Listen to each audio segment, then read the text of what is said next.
Hello everyone, my name is James Clem. Welcome back to Red vs. Blue, Season 10 reviews. This is episode or chapter 4. We're playing on Powerhouse. This is regular Slayer and I own it up. I hope you enjoy the gameplay. Really quick, two things to point out before we start this review. I have some RVB Music Season 8 in the background. Revelation's probably one of my favorite seasons of Red vs. Blue, and it's actually the only soundtrack I own, so I figured I might as well play some Red vs. Blue music in a Red vs. Blue review. And second, I apologize if this video goes a few minutes later than usual. I was actually editing my Machinima Rain and I just noticed, oh shit, the episode's up. So, here we go. I think how I'll start my reviews now is tell you what I thought of the episode overall at the beginning. That way you can decide if I'm not a douchebag or not, if I hate it or not. But, overall, I very much enjoy this episode. It's probably my favorite episode so far. So let's get into it. So by the way, this video does contain spoilers. I put the video link in the description. Go watch it, come back, and then we'll talk about the review. So I hope people who have not seen it are gone. People who have seen it, let's get into the review. So right off the bat, we start off in present time. And honestly, it looks like to me, Red vs. Blue Season 10 story progression progresses in between episodes. Because it seems like when we get to an episode, they stop and then they talk for like 5 minutes and then the episode ends. And then the next episode, they're somewhere else. So they progressed when we didn't even see it, which I find kind of funny. But it's not that bad. So they stop on the map. I forget what it's called, but it's the one with the big spinny wheel. In Halo 3, I forget the map name. It doesn't cross my mind at this point. Last Resort. They're at Last Resort, same area where they fought the meta in Season 6 Reconstruction, and they actually talk about that, which I thought was pretty cool. So we get some comedy from Caboose and Tucker, and I didn't really enjoy Caboose's comedy in the last episode. I have to say that when he said I wanted to feed Church a cracker, I laughed my ass off. So you know, sometimes I get annoyed by Caboose, sometimes I don't.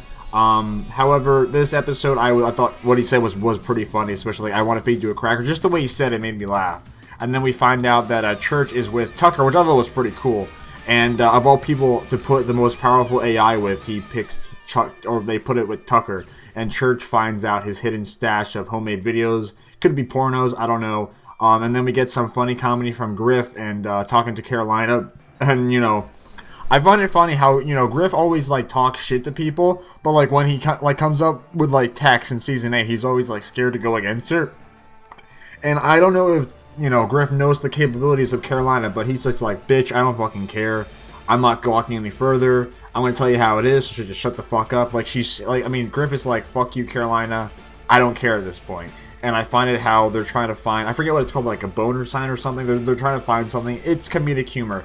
I don't think Sarge even talks in this episode, if not very much at all. I don't think he talks at all, which is fine. You know, Sarge is an okay character. I always like to have a diversity of different characters. To me, like last episode, Sarge talked a lot. This episode, Griff talks a lot. So, I mean, I do like a diversity.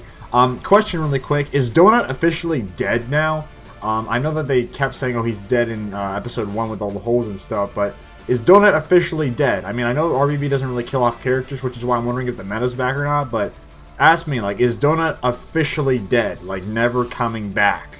For now, I guess. I mean, he'll probably come back eventually, but as of right now, is he, like, just gone? Because I don't think we haven't seen him since Season 8 of Revelation. So, after that, we go up to where Carolina and Washington are talking to each other, and Washington actually went over to the Reds and Blues to make Carolina not kill them, which I thought was kind of funny. Just shows that Washington's kind of like their friend now, and he actually accepts them, because like in Revelation, he was like, I'm not your friend at all, and now he's like, okay, I guess I am your friend. And they keep continuing talking, and then we actually get a reference to where like Washington's like, oh hey, we fought the meta here, and Carolina, this caught my eye. Carolina's like, well, you didn't catch the meta here.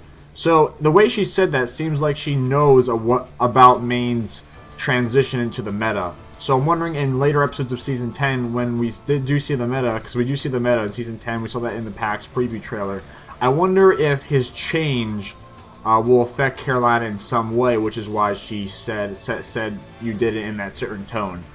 So, after all that stuff, we go back to the past where I don't even know what they're called, but the freelancers are trying to find that ODST guy that CT is with. And the director's talking. And by the way, that black guy, I don't know, I'm not racist, but he's fucking annoying and I don't like the guy. So I hope that if I believe he's still alive in present time. If Meta comes back, that should be his first target. Kill the black guy. I'm not trying to be racist, but kill that guy. He's fucking annoying. He seems like such a tool, you know, like the biggest tool ever. Just freaking end his life. Like shove that brute shot up his freaking chest or something. Decapitation, fatality. So they keep talking a bit, and they're trying to find the bad guys. Again, wow, they don't explain who the bad guys are. Well, they do, but they don't explain like why they're trying to find them. At least I didn't get that. I don't know why they're fighting these bad guys in the first place. It's just like, oh, go kill these people, blah, blah, blah, blah. And they keep going, and eventually they don't find them, but then eventually they do find them, but they're hiding in rubble. And by the way, the animation looks outstanding. When Carolina, Washington, York, I think his name's South and North, were flying through the asteroid field, it looked like a graphic novel in motion, in my opinion. Like, the animation is just brilliant.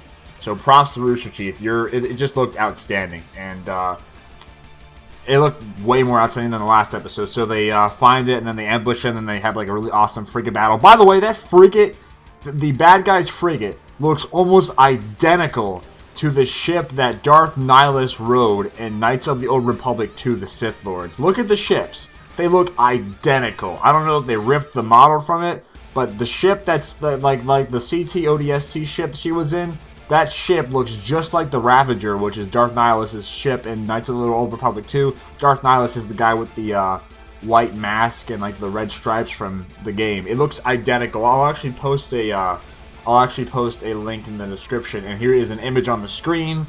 It looks identical. I don't have a video. I mean, I don't have an image from the actual video of RBB itself, but here's an image of the ship from the game, KOTOR 2.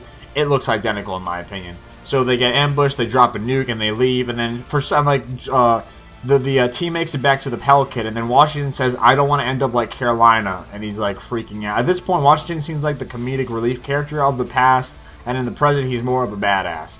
But he says, "I don't want to end up like Georgia." If I'm missing something here, I have no idea what the hell he's talking about. If someone knows what happened to Georgia, please let me know, because at this point, I'm kind of lost. Maybe I missed something in the past seasons. I have no idea who Georgia is. So overall, I very much enjoyed this episode. My favorite one, I still have to give it a B+. Just because there's no reason, like I said, the time kills the episode for me. If I can have at least a good 10+ minute episode, it will be worthy of an A. Of course, if the episode I like is good enough, it will hit an A. But B+ from this newest episode of Red vs. Blue. Liked it. The only thing that killed it for me was the time. It should not be 5 fucking minutes. Let me know what you people thought of the episode. I give it a B+. Thank you for watching. Stay tuned for next week, episode 5 review.